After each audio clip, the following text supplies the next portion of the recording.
On observe une dynamique du Front National particulièrement forte dans deux régions, à savoir le Nord-Pas-de-Calais-Picardie et la région Provence-Alpes-Côte d'Azur. Les estimations publiées ce soir par les différentes chaînes et réalisées par plusieurs instituts confirment effectivement cette dynamique avec un Front National qui, dans ces deux régions,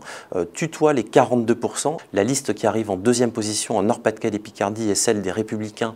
emmenés par Xavier Bertrand, mais elle est seulement créditée de 24% des suffrages exprimés. On voit qu'il y a quand même 18 points d'écart entre les deux premières listes, c'est un écart extrêmement prononcé. Que ce soit en Nord-Pas-de-Calais-Picardie ou en Provence-Alpes-Côte d'Azur,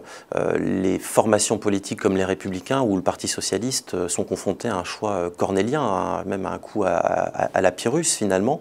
parce que compte tenu des résultats enregistrés par le Front National dans ces deux régions au premier tour, il va être extrêmement difficile pour eux de rattraper leur retard. Il va de soi que dans l'hypothèse où finalement tant le Parti Socialiste que les Républicains décidaient de continuer chacun de leur côté sans envisager soit la fusion, soit le retrait de l'une des forces politiques, eh bien, dans ces deux régions, il est acquis que c'est le Front National qui l'emporte au second tour. L'autre choix qui s'offre au Parti républicain, c'est effectivement la fusion, le choix effectivement de modifier les listes dans l'entre-deux tours. Ceci étant dit, on peut aussi imaginer qu'une telle stratégie qui serait celle de la fusion dans l'entre-deux tours entre les Républicains et le Parti Socialiste, soit aussi tout à fait contre-productive, parce qu'elle pourrait finalement remotiver aussi un certain nombre d'électeurs Front National qui ne se sont pas déplacés